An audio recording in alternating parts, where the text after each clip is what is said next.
criteria, there is a first complexity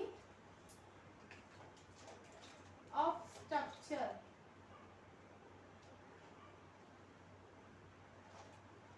second complexity of cell, then third जो है, third है mode of nutrition,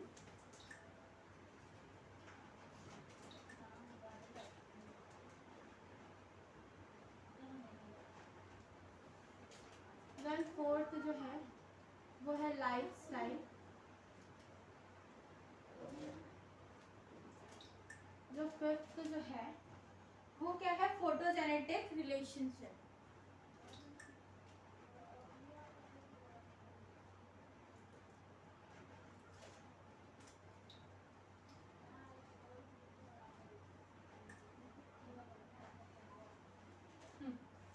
so first जो है complexity of cell structure, complexity of organism and mode of nutritions, फिर mode of nutritions, then lifestyle, then the photogenetic reflection.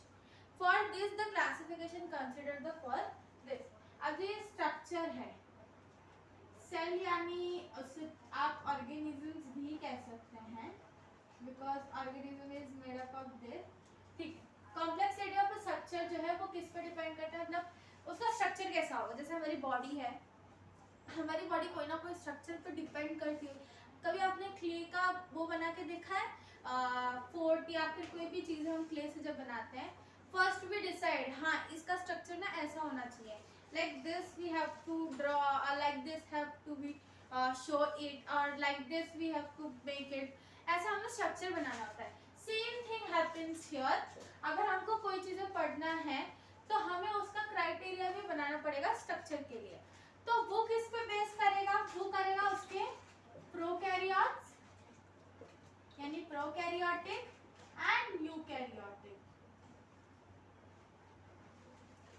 तो जो हमारा जो अगर हमको समझना है कि ये कौन सी चीजों का कैसा स्ट्रक्चर होता है, तो वो टू टाइप का ही स्ट्रक्चर हम देखेंगे इन अर्थ पे या लिविंग ऑर्गेनिज्म के अंदर। एक हो जाएगा प्रोकैरियोटिक और एक हो जाएगा eukaryotic. Then I next complexity of organism और अ सेल, तो वो किस में डिवाइड हो जाएगा, यूनिसेलुलर हो जाएगा या तो मल्टी सेलुलर हो जाएगा। अगर कभी भी आप देखें ऑर्गेनिजम्स को, या तो ऑर्गेनिज्म यूनिसेलुलर होगा या तो ऑर्गेनिज्म मल्टी सेलुलर होगा। और अगर वो इधर हम जैसे कुछ नहीं तो वो ऑर्गेनिज्म कैसा है कि नहीं। अगर ऑर्गेनिज्म है यानी सेल से बना है, या तो एक सेल से बनेगा या तो बहुत सारे सेल से बनेगा। दैट्स व्हाई ऑर्गेनिज्म का मेडअप किस होना चाहिए, यूनिसेलुलर एंड मल्टी सेलुलर। अब आ जाते हैं मोड ऑफ न्यूट्रिशन। वो न्यूट्रिशंस कैसे लेता है, क्या वो डिकाइन करके लेता है या किसी से वो लेता है, या फोटोसिंथेसिस परफॉर्म करता है, या वो नेचर से लेता है, वो हो गया उसका मोड ऑफ न्यूट्रिशन। तो क्या हो जाएगा मोड ऑफ न्यूट्रिशन प्लांट्स का, प्लांट्स हो जाएंगे ऑटोट्रॉपिक, फंगाई जो हो जाएगी वो हो जाएगी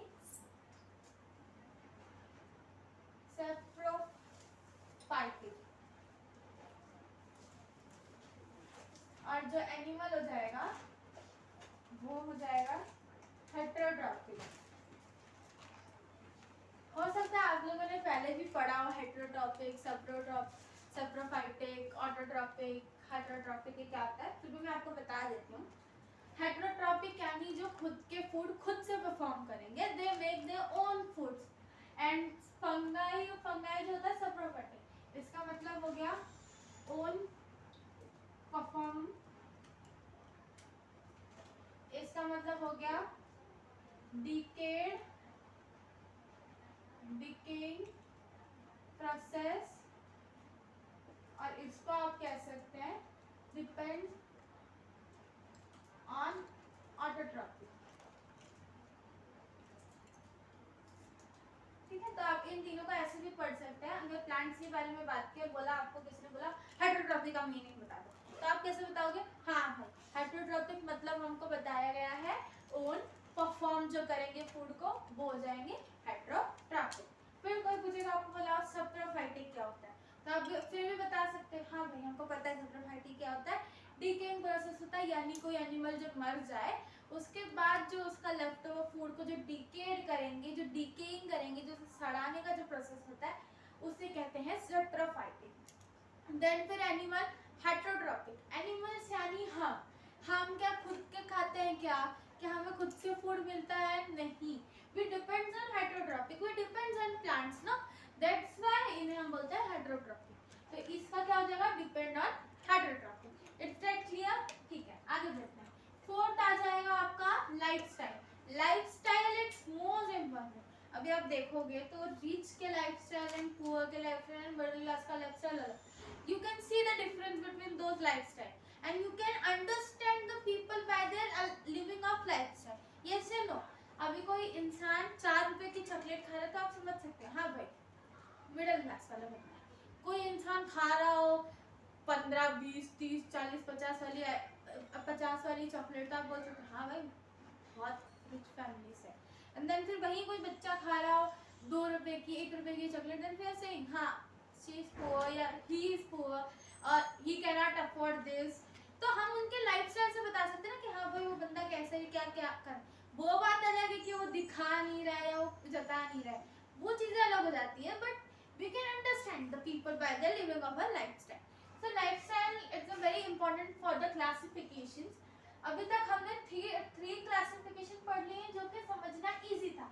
क्यों समझना इजी था, क्योंकि हमारे वो चार्ट में प्रेजेंटेड थे ना, prokaryotes, eukaryotes, unicellular, multicellular, fungi, plants, animal, but these two are the main, these two are different also and main also, कि ये इनके ऊपर ही क्लासिफिकेशन, असली क्लासिफिकेशन, इन्हें तो इंक्लूड करके क्लासिफिकेशन बनाए, बट इनके ऊपर बेसिस ऑफ क्लासिफिकेशन है।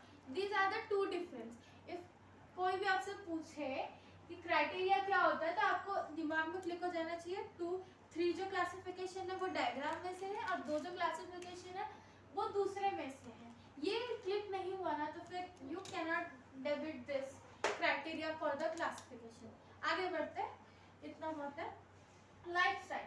अब जो प्लांट जो है उन्हें हम कहते हैं प्रोड्यूसर, फंगाई जो है उन्हें हम कहते हैं डिकम्पोजिटर, और एनिमल जो है उसे हम कहते हैं कंज्यूमर। ये इनका हो गया लाइफस्टाइल। अब लाइफस्टाइल में किसके बेस है, इसको हम बोल देंगे प्रोड्यूसर, इसको हम बोल देंगे डिकम्पोजर, इसको हम बोल देंगे कंज्यूमर। क्यों हम बोलेंगे ऐसा, प्लांट को हम प्रोड्यूसर क्यों बोलेंगे, अभी जो प्रोड्यूस करते हैं हमसे प्रोड्यूसर ही कहते हैं ना, जैसे मैंने एग्जांपल दिया था चॉकलेट वाला, उनके चॉकलेट के हिसाब से आप उनका काम भी बता सकते हो। अब सामने वाला अगर कोई खेती का काम कर रहा है, you can obviously tell by their lifestyle, हाँ भाई वो खेती की तरह रहता है, रोज जाता है, किसानों की तरह घूमता है, तो वो ऑब्वियसली किसान होगा। दैट्स तो अगर ये प्रोड्यूस कर रहा है, किसी और का अपना फूड दे रहा है, ऑब्वियसली ये प्रोड्यूसर हुआ। जब सब एनिमल इसी पर डिपेंडेंट है तो ये प्रोड्यूसर होगा। ये डिकेड प्रोसेस फॉलो करता है, दैट्स व्हाई ये क्या हो जाएगा डिकम्पोजिशन। एनिमल जो है हेटेरोट्रॉपिक होते हैं, यानी ये जो इन पे डिपेंड करते हैं, ये इनको खाते हैं, they consume it, therefore they are the consumer. Understood? And it मेरे को तो नहीं लगता इसमें कुछ डाउट होगा, not a hard and fast rule. So fifth, photogenetic relationship. अब जो फोटोजेनेटिक रिलेशनशिप है prokaryote to eukaryote, unicellular to multicellular. Photogenetic relationship यानी किस तरीके से चीजें बदल रही है।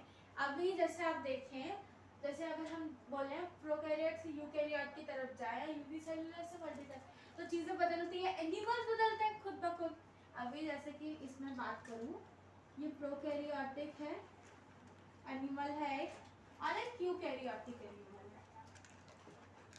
जो प्रोकैरियोटिक वाले एनिमल हैं, अगर मैं उन्हें यूकैरियोटिक से डिफरेंशिएट करूं तो इसके प्रॉपर्टीज अलग हो जाएंगे और इसके प्रॉपर्टीज अलग हो जाएंगे। इसका प्रॉपर्टीज मैंने आपको बताया था, it don't have a true nucleus membrane और two nucleus, but these have. फिर वैसे ही अगर मैं बात करूं यूनिसेलुलर एंड मल्टीसेलुलर की, तो इन दोनों के भी अलग अलग हो जाए, तो इनका रिलेशनशिप है कि नहीं है। इनसे ये बने हुए ना, यूनिसेलुलर से मल्टीसेलुलर होता है, एक सेल से तो दूसरा सेल बनता है, ट्रू ट्रू नहीं है तब जाके ट्रू न्यूक्लियस होता है। मैंने क्या बोला था, इधर समटाइम प्रेजेंट है, क्यों बोला था, इसीलिए बोला था क्योंकि इसमें प्रेजेंट है होगा तो ये आगे जाके पढ़ेगा, इसमें यूनिसेलुलर है देन जाके मल्टीसेलुलर है। कोई भी चीज एक से दुगनी होती है ना, एक चॉकलेट से 2 चॉकलेट तक आएगा, ऐसा थोड़ी होगा 2 से 1 जाएगा, 1 से 2 की तरफ जाते हैं। सो इसीलिए इनके बीच में क्या है, फोटोजेनेटिक रिलेशनशिप। So understood.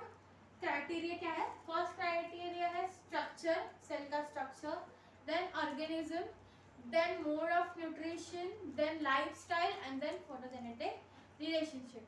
3 जो है वो चार्ट में से है और 2 जो है वो चार्ट के बेसिस ऑफ कॉन्स्टिट्यूशन पे। समझा? I hope you have understand.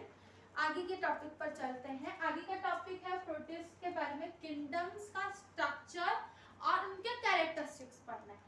So first kingdom में अगर हम देखें, अगर हम फर्स्ट किंगडम को लेते हैं, that is the kingdom Monera, उसके कैरेक्टरिस्टिक कैसे है, उसके टाइप क्या है, उसके एग्जाम्पल क्या है, वो पढ़ना हमारे लिए जरूरी है। और कब इस चैप्टर के जो भी डायग्राम्स है या जो भी एग्जाम्पल्स दिए हैं वो mostly are the most important because they come exams में आते हैं। और इस साल आप 10th 8th में आए हैं, so it's most important for you to learn the things from examples, क्योंकि साइंस जो है वो टेक्स्ट बुक में से आता है, not from the exercise digest और anything else, this come from the text book और किसी से नहीं आएगा वो। सो चलते हैं आगे की तरफ। फर्स्ट किंगडम है हमारा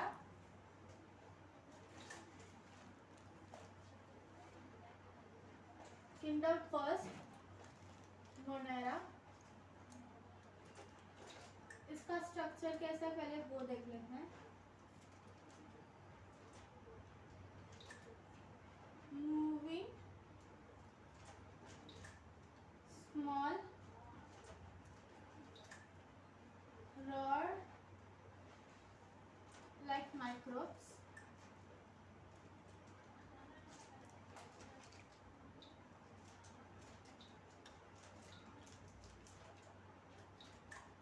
इन्हें लैक्टोबैसिलस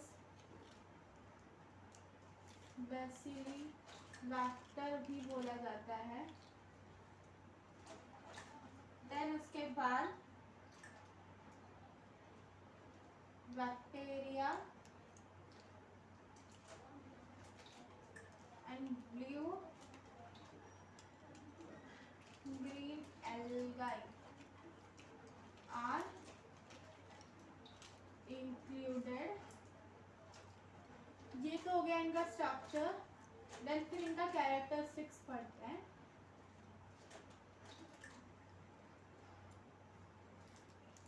कैरेक्टरिस्टिक्स इनका क्या हो जाएगा, ये यूनिसेलुलर है, ये मैंने आपको पहले बता दिया था।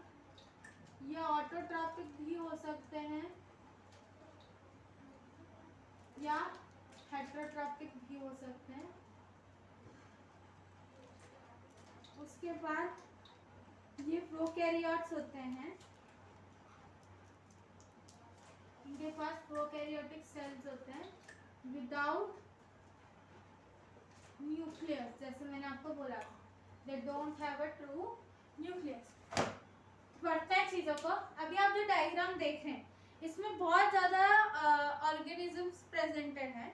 कौन कौन से ऑर्गेनिज्म प्रेजेंटेड हैं? फर्स्ट है स्ट्रेप्टोकोकस टाइनोमिया, उसके बाद है स्ट्रेप्टोकोकस ऑयस, फिर क्लॉस्ट्रिडियम बॉटलियम, उसके बाद विब्रो कोलेरिया, देन फिर कॉस्ट्रिडियम टेंटेनी। ये सब जो ऑर्गेनिजम्स हैं ये सब आ सकते हैं एग्जाम्स में पूछने के लिए कि डिफरेंशिएट्स करो कि कौन कौन से एग्जाम से कौन कौन सी चीज़ों से। सो इधर किंगडम मोनेरा का हमको 2 चीज़ें पढ़नी है, हर एक किंगडम की 2 चीज़ें ही पढ़नी है, एक उसका स्ट्रक्चर है जिसकी कैरेक्टरिस्टिक्स। स्ट्रक्चर क्या है किंगडम मोनेरा का? Moving small like rod like microbes, ऐसे मूव करते हैं, मूविंग होते हैं और स्मॉल रॉड लाइक लगेंगे, ऐसे लगेंगे रॉड हम कहते हैं ना, क्या कहते हैं उसे, धागा, जैसे धागे की तरह दिखेंगे, उतने मोटे भी नहीं होंगे बट हाँ पतले भी नहीं रहते हैं, they are medium size microbes. और ये लैक्टोबैसिली बैक्टीरिया भी इन्हें बोला जाता है। बैक्टीरिया ब्लू ग्रीन एल्गाई भी इन किंगडम में इंक्लूडेड है। अगर जहाँ एल्गाई तो आप जानते हो कि काई जिसे हम बोलते हैं मराठी या हिंदी में मुझे पता नहीं, बट काई इसे बोला जाता है, अगर आपको पता होगा तो। कैरेक्टरिस्टिक्स इसके पढ़ लेते हैं। कैरेक्टरिस्टिक्स यूनिसेलुलर है, कभी कभी ऑटोट्रॉपिक या हेटेरोट्रॉपिक भी हो जाएगा, या खुद से प्रोड्यूस करेगा या तो किसी और पर डिपेंड हो जाएगा, क्योंकि भाई जिंदा है, खाने के लिए कुछ तो चाहिए।